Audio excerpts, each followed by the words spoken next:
My name is Professor Mohamed Bukar. I work with the University of Maiduguri in Nigeria as a lecturer and with the University of Maiduguri Teaching Hospital as an honorary consultant obstetrician and gynecologist. Today, I will take us through what I coined as ABC of ultrasound science of placenta, Accreta spectrum.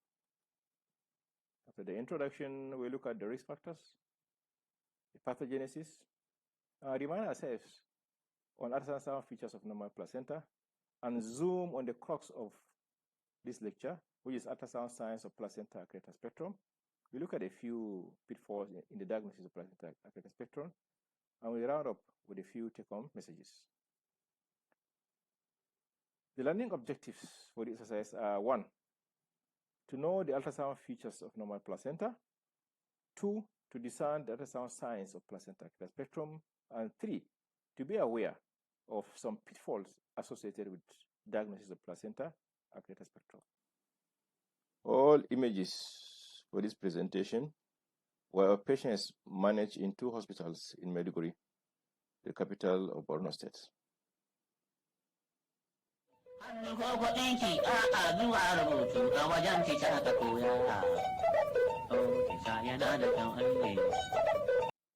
By way of definition, placenta Accreta spectrum disorders is a spectrum of conditions characterized by an abnormal adhesion to an invasion of trophoblast tissue through the myometrium and uterine serosa. Over the last 40 years or thereabout, the incidence of placenta Accreta has increased over 4-fold, paralleling the increase in desensitization rate. A study from a large Nadian population-based study revealed that 70% of placenta Accreta spectrum were not detected prenatally, and that the mean blood loss was 4.6 liters, and 44% of the patients had hysterectomy. It is important to note that the sonography feature of placenta Accreta spectrum at times overlap with normal findings in about a third of cases. But majority of researchers in this field agree that it is better to make a false positive diagnosis than a false negative diagnosis of placenta Accreta spectrum. The diagnosis is largely subjective, and the accuracy depends on level of training and expertise of the operator. This is more so in cases of placenta Accreta, because diagnosis of placenta Accreta depends largely on the absence of the clear zone. The clear zone depends on whether the bladder is full or not. It depends on the angle of insinuation. It depends on prop pressure. And in Accreta, lacunae will not be seen. The myometrial thickness will be normal. And that is why absence of ultrasound scan science does not in any way rule out placenta Accreta spectrum. This systematic review and meta-analysis look at the influence of prenatal diagnosis of abnormally invasive placenta or maternal outcome. And what was their conclusion? That prenatal diagnosis of abnormally invasive placenta is associated with reduced hemorrhagic mobility compared to cases in which such anomalies are detected at delivery. So, the importance of prenatal diagnosis is not just in preventing hemorrhagic mobility, but it also prevents unscheduled peripartum hysterectomy, uterine rupture, shock, multi-organ failure, injury to pelvic organs, and post-operative complications. It also gives us the opportunity to make the appropriate diagnosis of placenta Accreta spectrum. It also guides the surgeon on what type of surgery to offer, whether it's conservative or radical, where facilities exist.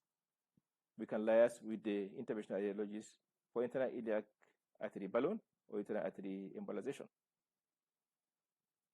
This will also give us the opportunity to decide whether to go for the less popular transverse incision or the more popular vertical skin incision. A study has shown that in 93% of cases of placenta Accreta spectrum, patients breathe spontaneously after 35 weeks. this information is important so we can deliver these patients around 35 weeks of gestation. If we have to undertake delivery before fetal long maturity, it's important for us to give steroids. And this is where prenatal diagnosis also helps. Not only that, if we are in a place where we do not have the wherewithal to carry out this surgery, we can now refer the patients to centers that are equipped to handle this, centers with ICU and centers that have multidisciplinary team to handle such cases. What are the risk factors for placenta accreta spectrum? Any procedure that damages the endometrium is a risk factor for placenta accreta spectrum. And the commonest major surgical procedure that damages the endometrium is cesarean section. And that is why, if you look at the main risk factor for placenta accreta spectrum, is previous cesarean section and placenta previa in the current pregnancy. Look at the relative risks for maternal age, relative risks for previous uterine surgery, and the relative risks for placenta previa as documented by Miller et al. In 1997. This is where we expect the normal nidation to take place. But when you have a low uterine segment implantation or implantation in the niche or on the scar in the first trimester, it's a risk factor for placenta accreta spectrum. If you have multiple irregular vascular spaces in the first trimester, it's a risk factor for placenta accreta spectrum. This paper looked at the clinical outcome of cesarean scar pregnancies implanted on the scar versus in the niche. And the conclusion was patients with cesarean scar pregnancy implanted on the scar had a substantially better outcome compared with patients in whom the cesarean scar pregnancy is implanted in the niche. Myometrial thickness less than 2 millimeters in the first trimester ultrasound examination is associated with morbidly adherent placenta at delivery. Now, this was a patient who had 3 previous sessions, came for the 6-week postnatal visit. You can see this defect in the scar. This is the niche. This is a patient who had 1 previous session, came at 5 weeks with spotting. Look at the low implantation. From this paper, we can deduce that cesarean section pregnancy, especially if it is in the niche, will invariably end up as placenta accreta spectrum. So cesarean section pregnancy is a precursor of placenta accreta spectrum. What are these factors? Manual vacuum aspiration, manual removal of the placenta, bridging the endometrium during myomectomy, and any procedure that destroys the integrity of the endometrium. There are 3 theories that explain the pathophysiology of placenta accreta spectrum. The first one is primary defect of trophoblast function leading to excessive invasion of the myometrium. This theory is going the way of the dinosaur because trophoblast does not behave like cancer. Today, there's a paradigm shift as far as the pathophysiology of placenta accreta spectrum is concerned. And these are the 2 hypotheses that probably explains what happens in placenta accreta spectrum. The first one is secondary basal defect due to a failure of normal decellulation in an area of uterine scar, allowing an abnormally deep trophoblast infiltration. And the most plausible is that it's an abnormal vascularization resulting from the scarring process after surgery with secondary localized hypoxia leading to both defective decellulation and excessive trophoblast invasion. My understanding of this new hypothesis is like someone sitting on a new sofa. One does not expect a new sofa to sink, irrespective of the person who sits on it, whether the BMI is low, high, or normal.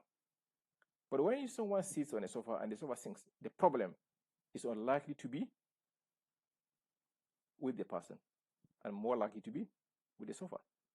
So today, the concept is that it is not the trophoblast that invades the myometrium like a cancer. No, is that there is a defect in the myometrium, and it is because of this defect that you end up having placenta accreta spectrum.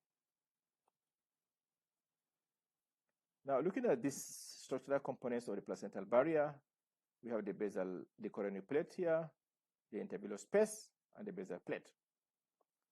Here you can see the components of the coronary plate: amnion, primary mesoderm, cerebroblast, and the intervillous space.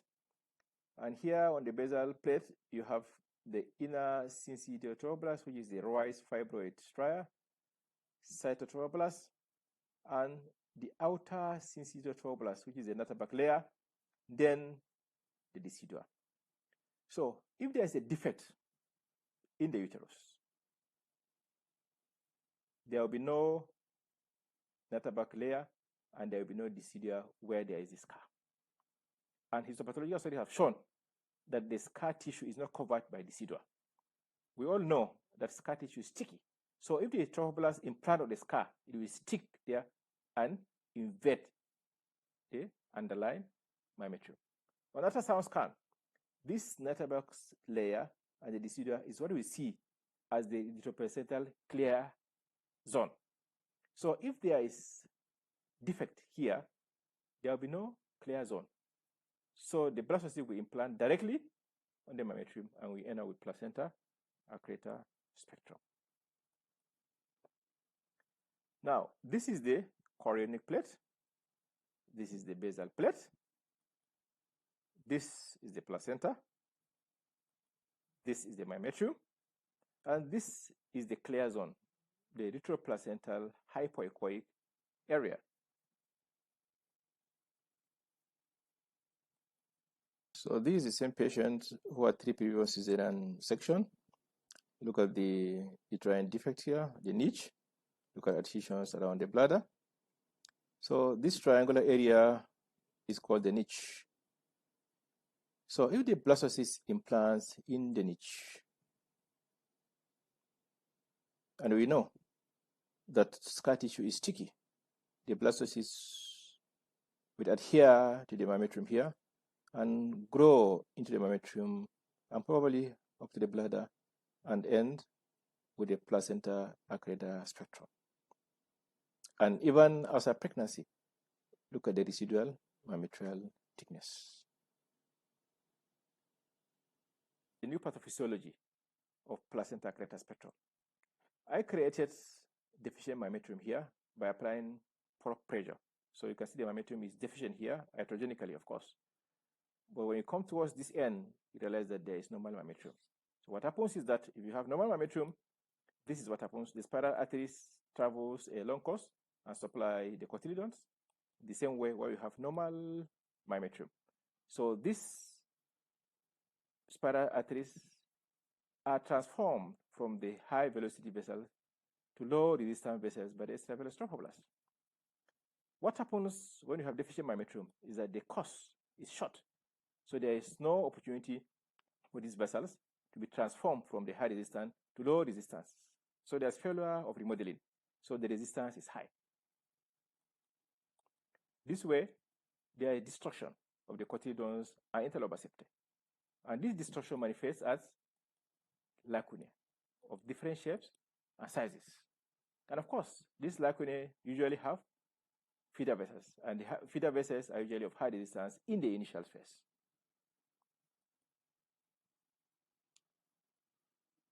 This is the classification of placenta accreta spectrum. The pathology classification is not part of our discussion today, but the clinical classification. It's classified into 3, and grade 3 is further subclassified into 3. Grade 1 is abnormally adherent placenta, which is Accreta. Grade 2 is abnormally invasive, which is Accreta, and grade 3 is also abnormally invasive, which is Accreta. Accreta is subdivided into grade 3A, which is limited to uterine serosa, 3B with urinary bladder invasion, 3C with invasion of other pelvic tissue or organs. Now, looking at the ultrasound features of normal placenta. Normal placenta is echogenic. You have this hypoechoic retroplacental space, which of course depends on the resolution of the machine, depends on the frequency, depends on the position, depends on bladder filling, depends on probe pressure, and so many other factors. And behind it, you have the myometrium and the uterine serosa. This is the myometrium causing behind the echogenic placenta. Here is normal placenta with feeder vessel to a leg. It's normal finding. Here you have legs. Here you can see small regular outline. Here you can see an infarct. You can see placental legs. These are normal findings. This is a video of a placental leg, which is a normal finding.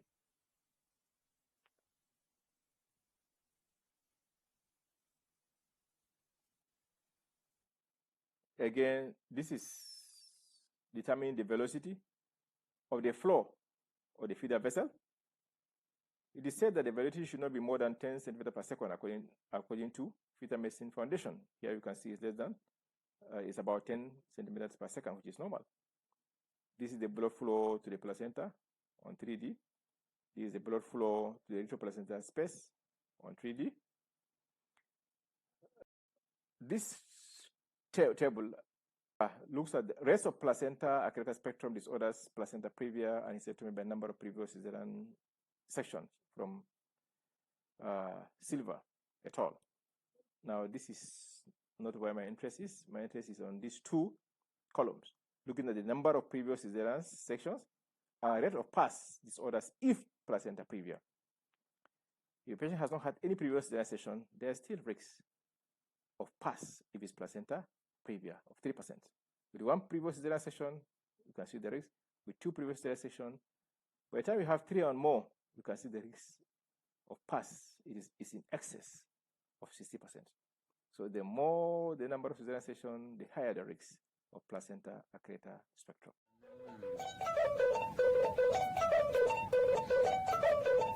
Abin da za ka shirya da abin da za ka yi shi hannu ko kuɗinki a zuwa rubutu a wajen tica ka koya. Tica yana da kyau aiki, tica muna yaba mara. So the crux of the discussion, ultrasound signs of placenta Accreta spectrum. We have the grayscale signs and the Doppler signs. Placenta lacunae seen in about 77% of cases. Loss of clear zone seen in about 70% of cases. Myometrial thinning seen in about 50% of cases. You have placental bulge, placental thickness, you have bladder wall interruption, you have separation sign, and calcifications in the basal plates. On Doppler ultrasound scan, you see lacunae feeder vessels, see uterophyseal hypervascularity, what is described as the real sign. Subplacental hypervascularity, you can find bridging vessels, intercervical legs, and on 3D, you can also demonstrate intraplacental hypervascularity or the tramline sign using crystal view technology. We know the commonness of the pass is the placenta Accreta, and then increta, and the least is Pacreta. So in normal placenta, you see the placenta clearly, as we had demonstrated earlier. You see the decidua, the myometrium. But in placenta Accreta, you may see the decidua in areas that are not involved, but where the Accreta is, you cannot clearly see the clear zone. But the myometrium will be normal, and there will be no lacunae. But in placenta increta, even the myometrium where there is increta is not seen, and lacunae may be present. In Pacreta, of course, there may be bladder involvement or involvement of other pelvic organs.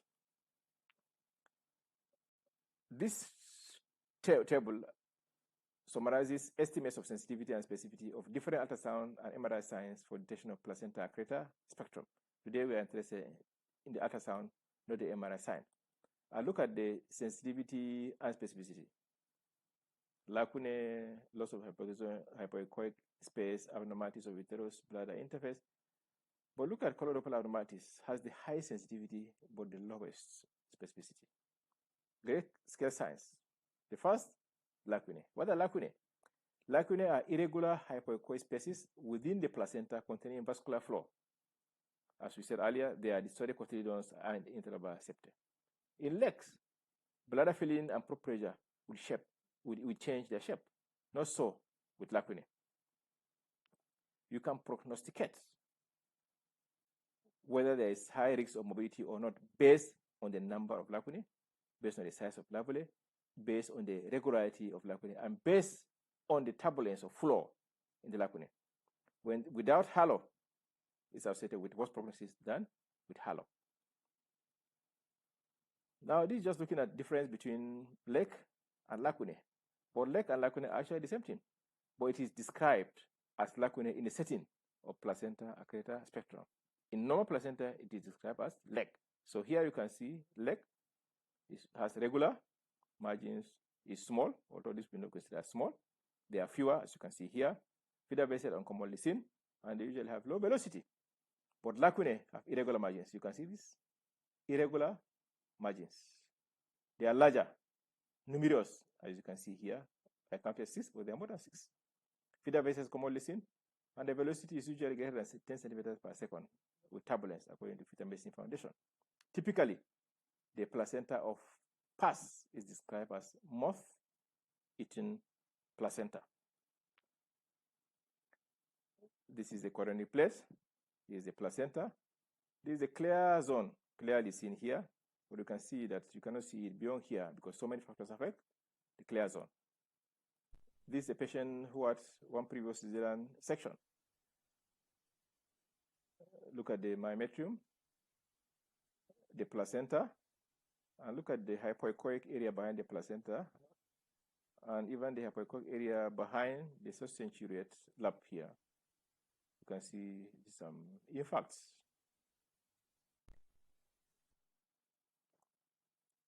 Chorionic plate, placenta, multiple infarcts, hypoechoic retroplacental area, myometrium. Placenta here, normal myometrium here, but absence of myometrium here because there is focal accreta. Normal myometrial thickness, as you can see here, normal myometrial thickness in these cases of placenta previa, and this one is normal, lower uterine segment. It is the thinnest, not the thickest portion of the lower segment that is measured. This is normal lower uterine segment, a patient without previous cesarean section. This is a patient with one previous cesarean section at 39 weeks of gestation. Look at the uterine serosa here, the bladder wall. The myometrium is immeasurable. And as cesarean section, it was found to be paper thin. This is the case of placenta previa. You can see the myometrium here. And you can see the bladder line here is straight. If you draw a line here, you see straight bladder line. Not so here. Here, you can see the bladder line is curved. And if you measure the thickness of the placenta here, you can see that the placenta is thick. While here, this is normal thickness. This is a case of placenta previa with previous CS but no pus. This is a case of placenta previa, previous CS with pus. This is another case, bladder line straight, placenta increta, this bulge. Bladder wall interruption. This is the mucosa of the bladder. This is the muscle layer of the bladder. This is the fascia of the bladder. So you can see the normal is thin, smooth, not interrupted, not bulging, not vascular. Compared with this case of placenta increta, you can see that it's not thin, neither is it smooth. You can see it's interrupted, it's bulging, and it's vascular. These dark areas we see here interpose with echogenic areas or our blood vessels. A study has shown that when one demonstrates calcification around the basal plate, it's almost always rules out placenta accreta spectrum. But this needs to be validated. Color Doppler is beautiful. Color Doppler adds value, but the cornerstone for the diagnosis of placenta accreta spectrum is 2D ultrasound scan. On color Doppler, you can see this leg which is described as lacunae in the setting of placenta accreta spectrum. This is normal finding.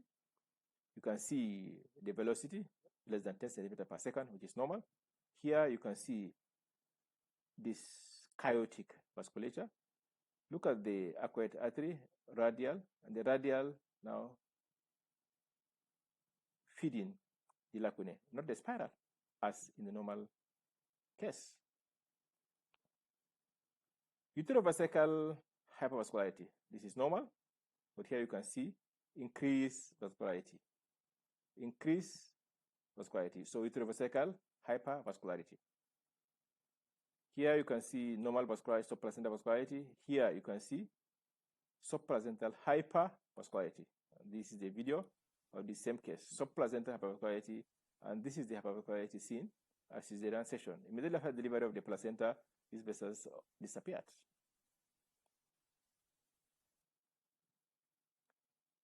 These are bridging vessels on 2D, and these are bridging vessels on color Doppler. This is symmetric placenta previa, subplacental vascularity, extending into the cervical stroma, so intracervical legs. On 3D, the blood flow to the placenta substance is described as chaotic. This is normal placenta. This is placenta previa without pus. Look at the arrangement of the blood vessels. The blood vessels are orderly. They are disciplined. They are not chaotic, as seen in placenta accreta spectrum. Is there a single ultrasound sign that when one sees, one will be confident that he is dealing with placenta accreta spectrum? No. The most sensitive to the ultrasound feature is lacunae. But the reliance on a single sign is not enough to make the diagnosis of placenta accreta spectrum. If a predator goes after a prey, the chances of a kill are low. But when many predators go after a prey, the chances of a kill are very high. So using multiple ultrasound features are more important than using a single ultrasound scan marker, even if it is the most sensitive marker for the diagnosis of placenta accreta spectrum. Is there a way we can prevent placenta accreta spectrum? Yes, we can. Studies have shown that there is fourfold increase in placenta accreta spectrum over the last 4 decades, largely as a result of increasing cesarean section rate. So by reducing the primary cesarean section rate, we are going to reduce the rate of placenta accreta spectrum. Good surgical technique will help in reducing the rate of placenta accreta spectrum, especially by using double layer closure rather than single layer closure, which is prone to defects in the scar.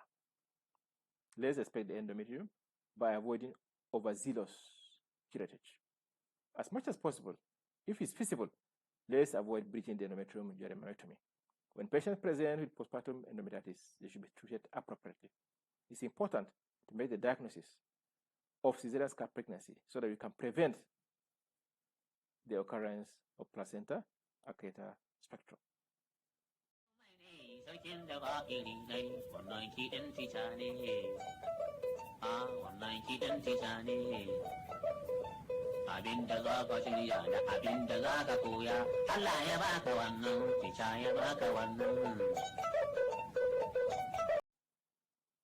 Looking at a few pitfalls.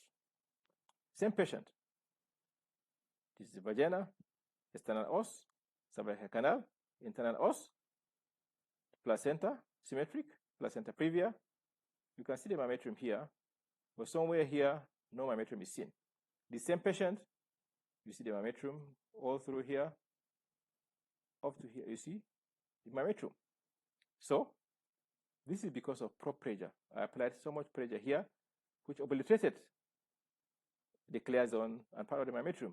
Here, when I release the pressure, you can see the clear space and the myometrium. And of course, the patient had a delivery. There was no pus.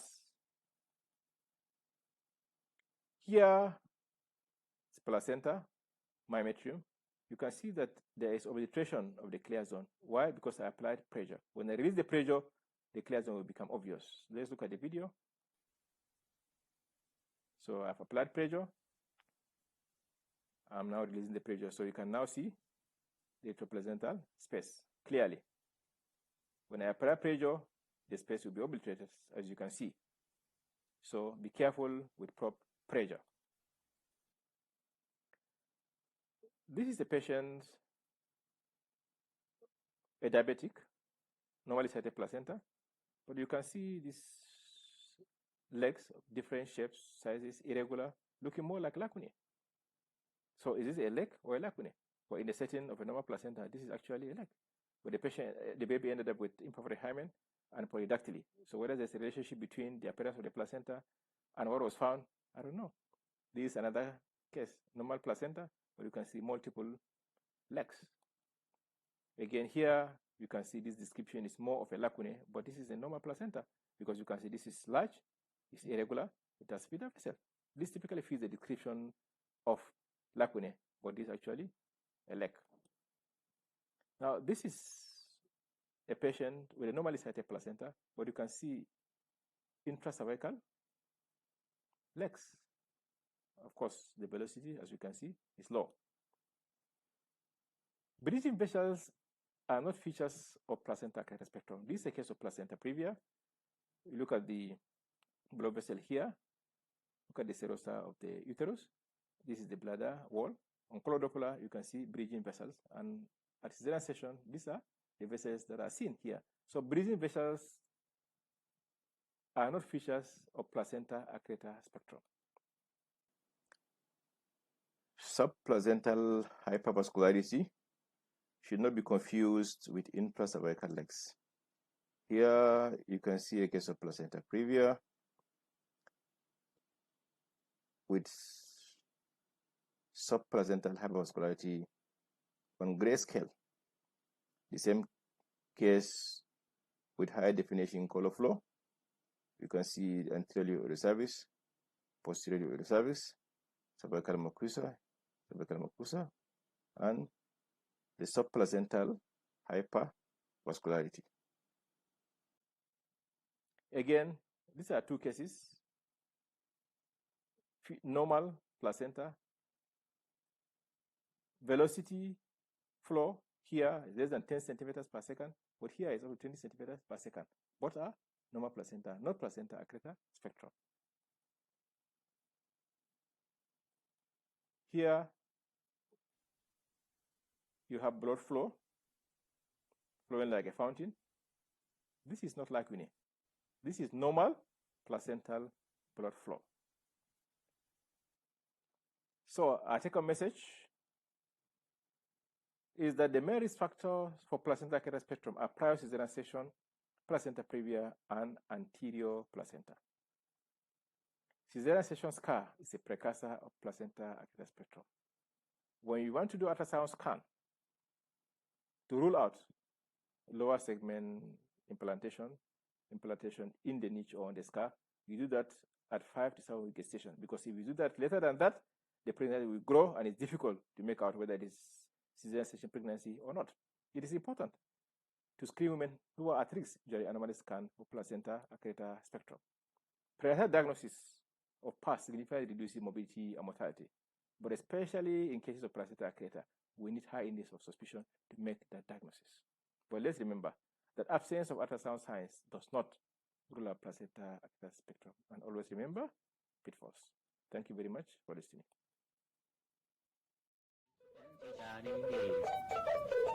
Allah karimu mai ne, Allah wahabu mai ne, sarkin da ba iri ne, wannan kiɗin tica ne. Wannan kiɗin tica ne. Abin da za ka shirya da abin da za ka koya, Allah ya baka wannan, tica ya baka wannan.